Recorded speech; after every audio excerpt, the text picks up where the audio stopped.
we're gonna do a root grafting project on this Kiyohime.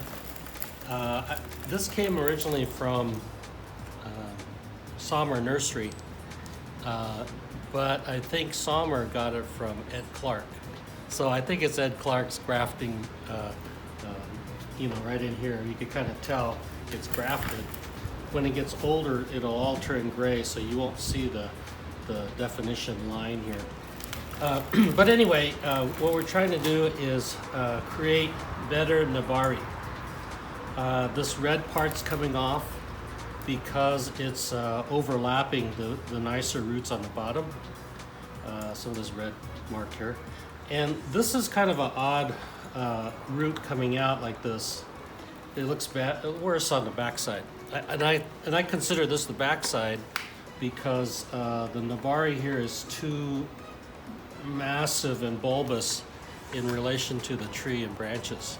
So actually the nabari is more in proportion, I think, to the tree when you have smaller, more delicate nabari. Okay, so if I were going to use this side, I'd definitely have to definitely have to remove this and then make nabari coming out. But what we're gonna do first is remove some of these, and then I'm gonna kind of excavate all around the tree. And I think there's some really nice nabari that's kind of hidden. So how long have you had this tree, Lindsay? Looks like a very old tree specimen to begin with. Had it probably,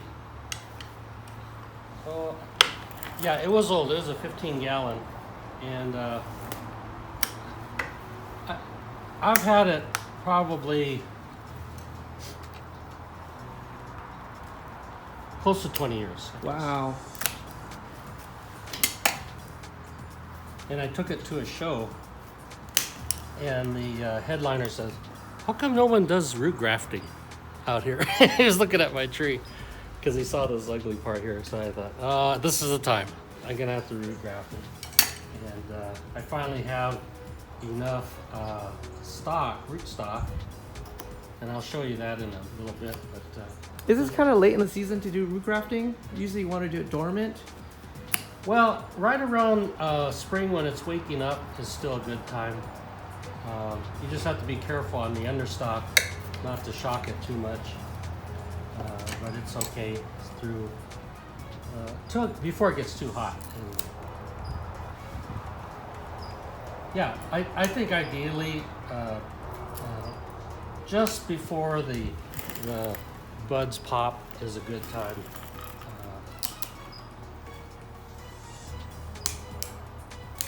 So I'm removing some of these straggly roots on the surface. Removing that one root looks really nice now, that front area.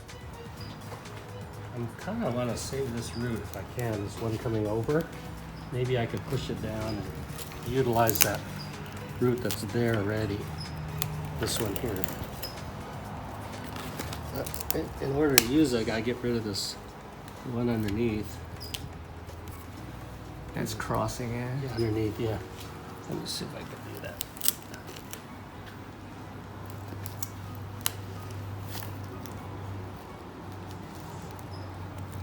I grew some understock or some rootstock.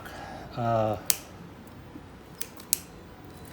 think it's going on 2 to 3 year old Acer palmatum seedlings or seeds that I got from Shanghai Botanical Gardens. When we went to Shanghai, I got the seeds in the fall, and they're pretty good size now, almost perfect size. Okay, now there's this root coming over, and looks like it's going back in. I really like this part of this root coming this way, so I'm gonna remove this. See how this.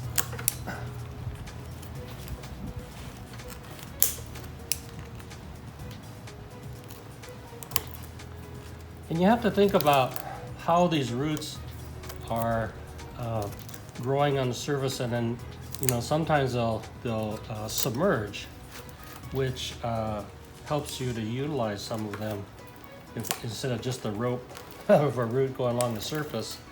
Sometimes you can, like, see, this one comes down. Maybe we could utilize this one, and that will develop a root down here. But this is crossing over, so let me see how this looks out of here. Yeah, let's see, that comes down. It's not too bad. I'm going to taper that root. And now we taper branches as they go out. We're going to taper this root. Now see, this was a cut here. See how it healed over? And it really probably wasn't cut deep enough, so it made this kind of like a crusted area. So I'm going to try to get this down a little tighter so it heals better. So most maples like that bulging when they heal over. Yeah, and you know what's good? Remember, well, we talked about, we did the foil that goes over here. Yes. If that foil were on there, it'd probably be flatter because the foil forms the root and keeps it from puffing out. It makes it heal over. I think it makes it heal over faster too. Now, I really am interested in adding rootage in this area, this kind of like cavity here. And let's see, might be able to pin this down a little better. I'm going to try to remove this and move it over a little bit. Okay, so let me see what's in here. So your goal is to graft in that crotch area? Yeah, kind of like right in here. And you're looking at maybe one graft, scion, two? At least one, maybe two.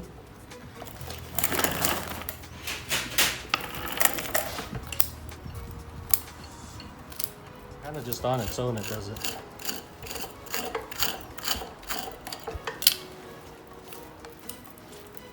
Okay, so I'm not done here yet, but I'm gonna create more of a cavity down here so the roots can be spread out in this area.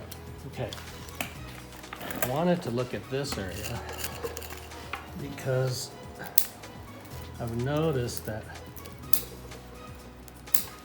there's some nice nabari spreading out from this bulbous trunk coming down, and maybe that can be exposed.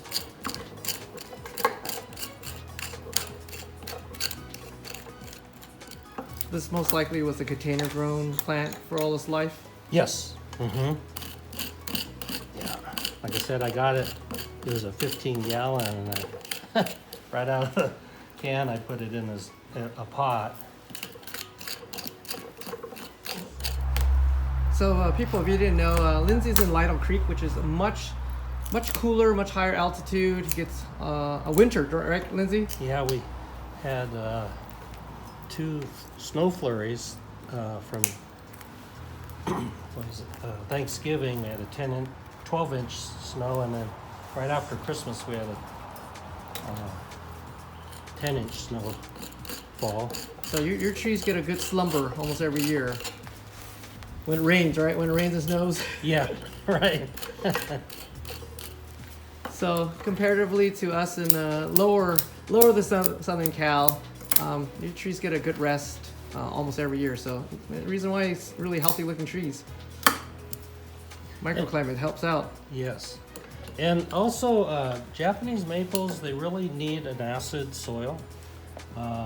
So ideal soil pH is in the 6, Yeah, it's low. not more than 6.5 in there. It could be down as low as 5.5. Would be okay.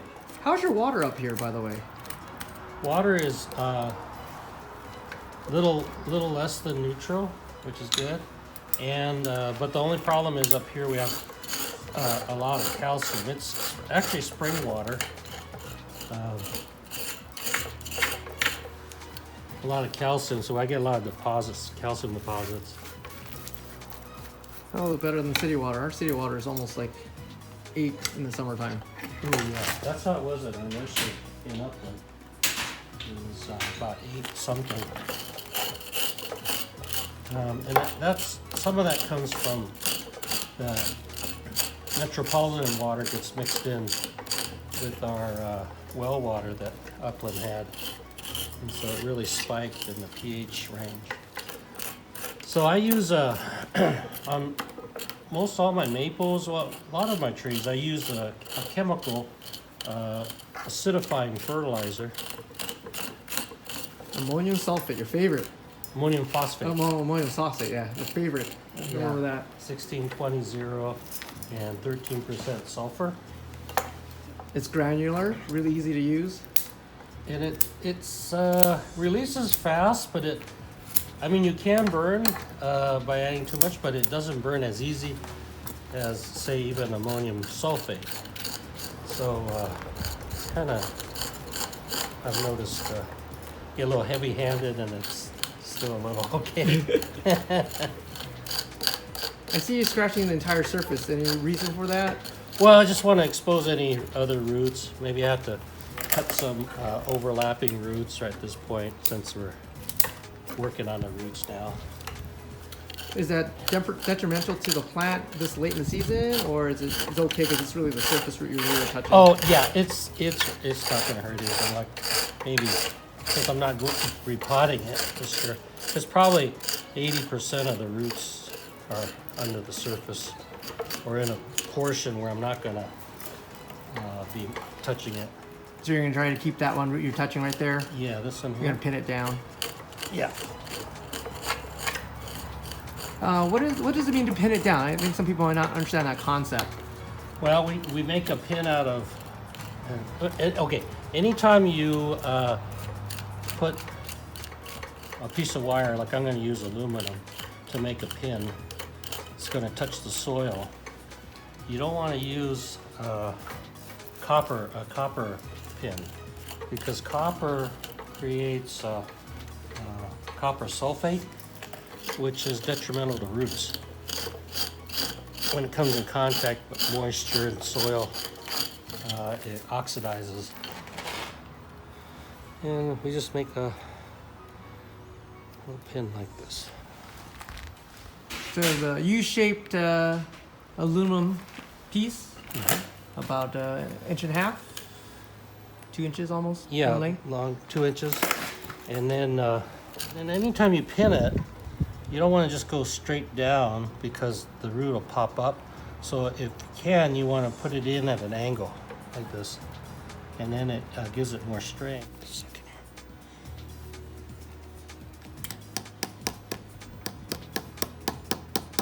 It's almost like wiring a branch. Yeah, it didn't go in all the way into the soil, but it goes in far enough that It doesn't pop out. Yeah, the main thing is to keep it from popping out. So I've seen these articles from Japan where they have these massive nabari and these Japanese maples. They look like giant pancakes that go all the way up. Mm-hmm. So is that done by root grafting, like over many years?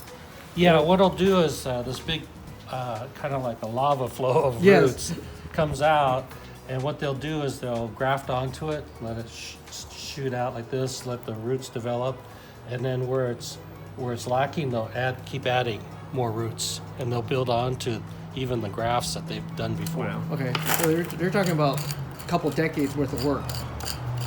Some of these old trees. Yes, probably because it takes so long for it to get established.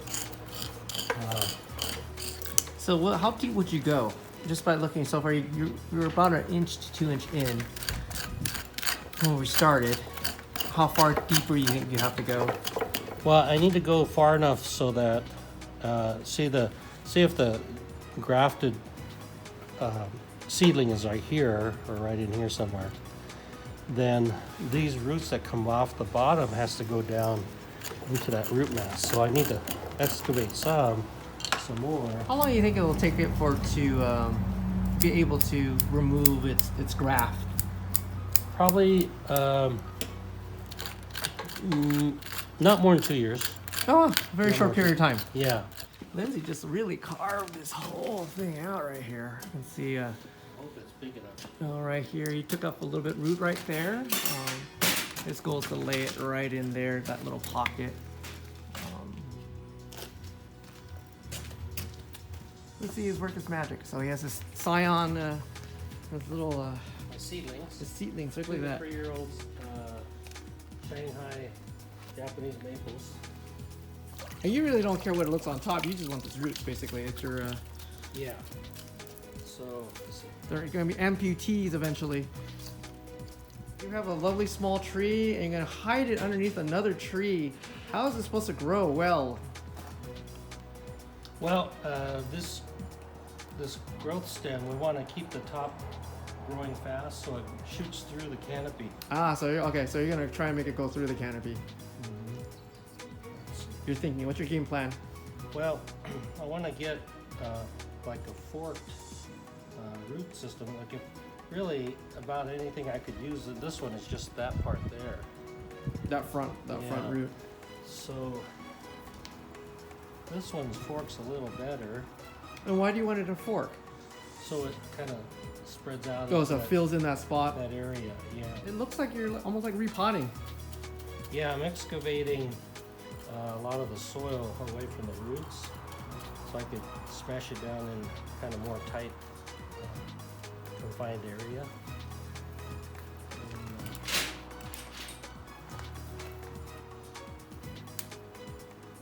If you knew you were doing this 2 years down, would you wire the graft for the shape Maybe make it bent like this, you know, so you could just put it right in. and fit the Right shape? inside it.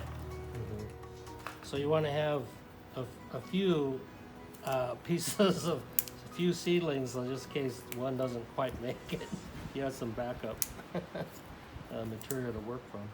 When would you know this graft will be successful? Probably hopefully by fall, this fall, You'll see it. adhering, and then probably let it grow one more season, and then we'll cut the upper part. Oh, I see it. That's really nice. Kind of goes with the Nabari, flows well. Okay, let's see. You need to kind of mark an indentation.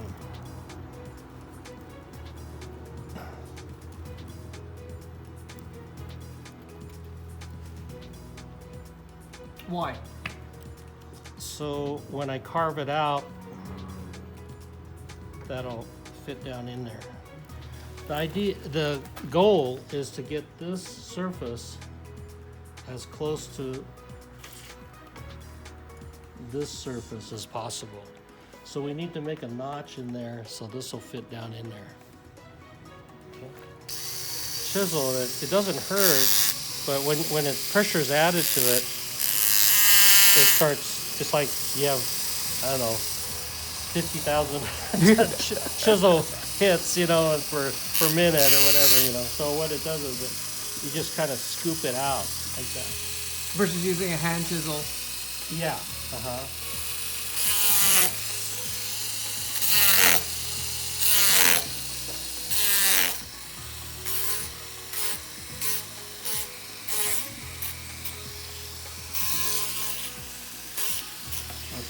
Okay. I gotta get a scraper to make that smoother. Why? Well, if there's a lot. You got some scraping tools? What was the purpose of scraping again compared to just chiseling it out? Okay, well, it makes it a little smoother cavity. And so the cavity, if it's smoother, it's less air gap between the understock and your tree. So understock, the seedling understock. So promote better healing. Yeah, it should heal over faster. So air gaps are bad, just like when you're repotting, air gaps are bad. So how are you going to seal that? You can put a cut paste to the backside, I presume? No, if you do that, it won't. It won't stick heal together. Oh, so don't seal it. If you could put it maybe on the edge. We'll see when we get there.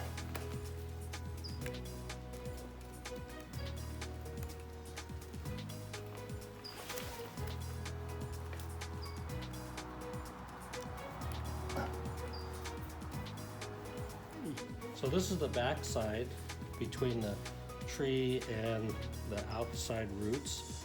And so we're gonna just carve a little bit out. And the reason for it?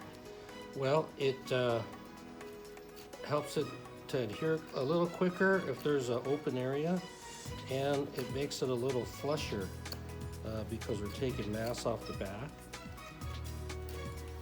And hopefully it'll go down in that crevice a little better. You're scraping past the cambium, correct? Right, down into the heartwood.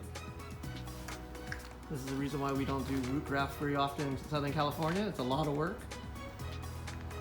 You gotta prep the tree, you gotta prep the scion, you gotta prep the gap.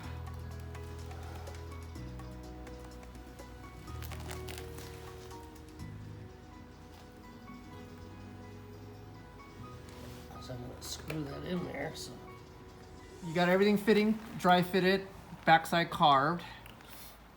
And then how are you gonna pin it? okay, well we're gonna put a screw in there, but I'm gonna drill it first. Small gauged. I presume you're using a stainless steel screw? It's galvanized. That's not gonna harm the tree. No.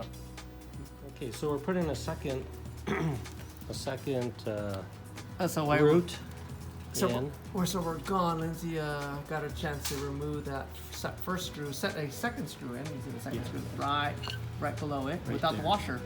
Okay. Yeah. Are you ever gonna get that screw out, Lindsay, without the washer there? I may not. I'll try to.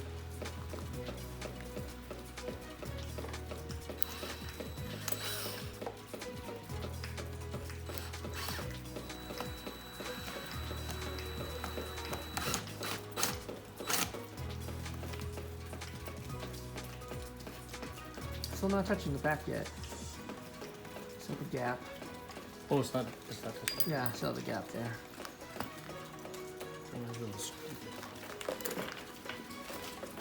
Oh, here it is.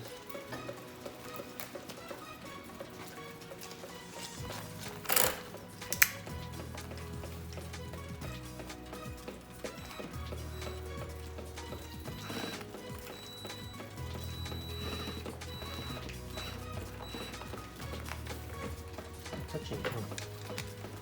Pull it out.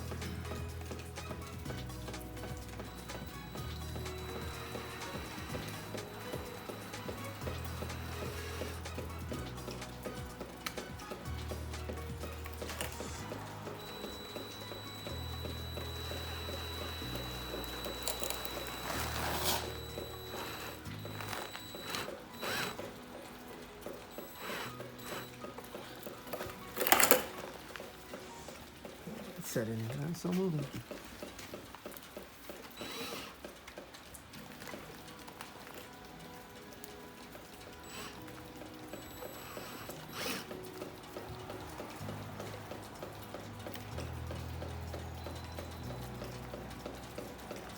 There's a little gap in there. There's still a gap? Yeah. Let me get another screw. And gaps are bad, correct? Gaps are bad. Again, if you have a gap back there, it won't seal well, it dries out.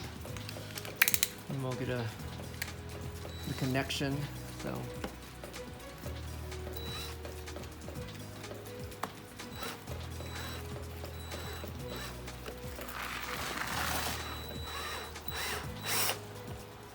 You gotta pull it out. Okay, so there's the raft. I'm gonna make room for the little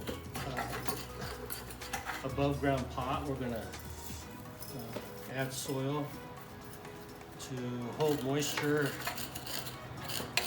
and help the new roots to root out easier when the soil's moisture more consistently. So if our members didn't have this tray, almost like to do almost a ground layer almost, would like sphagnum moss on top, would that work? Well, you want soil in there. Oh no, next to the roots, because if you put sphagnum moss, the roots will go into the moss and it'll rip off the roots. You're taking the moss off. So you want soil around it, but you could use a pot, maybe a plastic pot that will fit around there. It just so happened though, I got a tray from Daiso that fit right in, and I took the bottom off. It was like a flat, you know. And if it's a tray, if it's your, oh my goodness, it was meant to be. Yeah, it fit right in there. So I go, wow, that's great. Are you worried about your nabari growing roots into that tray? Into the tray? Yes, because you're gonna fill that tray with dirt, correct? Well, yeah, like in here. Are you worried about the nabari growing, or is that beneficial? Oh, it's actually beneficial to have nice strong rootage at the surface because then you could make the root ball shallower when you have stronger surface roots. So this next winter, I'm gonna really bring it down shallower. Pot back together. You pre-drill the holes, if you see. You pre-drill the holes into the pot. So if you're used to doing air layers, it's a very similar matching technique. He's using heavy-duty wire, man. It's expensive wire you're using for that. When it's strong. See, El Cheapo, I'll be using the thinnest wire I can use.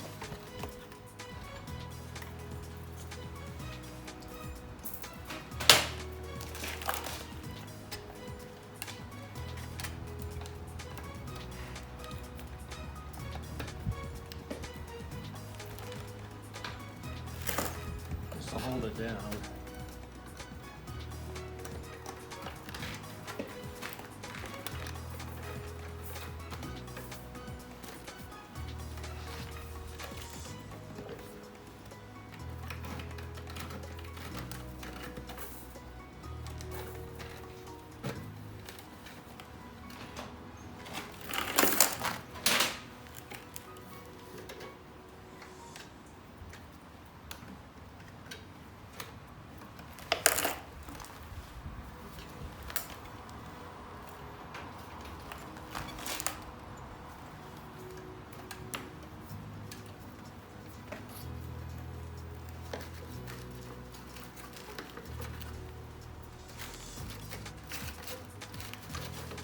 A lot of times I use the planting mix because it holds moisture, but because there is still some coarseness in the mix, that it doesn't rot real well, rot too much. And it's a temporary hold, correct? It's only for a year, year and a half. Right. That's why we're not using bonsai soil. It speeds up that growth habit. Yeah, it holds the moisture more consistently.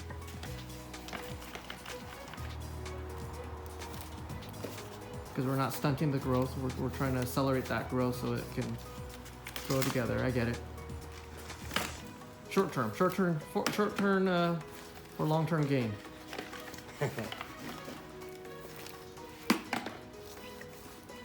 Is that dangerous raising the root line, the soil line that high and so quickly? Or the tree's not even gonna? I don't think so, because you could do this if you're air layering the roots higher on a tree. You could, like, if you wanted to air layer the roots there, you could raise the soil up here. It doesn't hurt it. You just don't want it like soggy. Okay, let me water that, and then I'll put the coarser mix with the lava rock in there on top.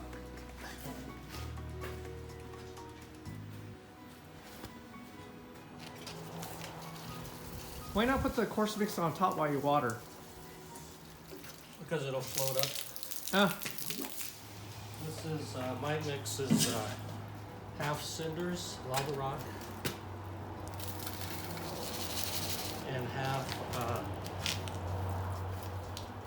Cactus Mix by E.B. Stone.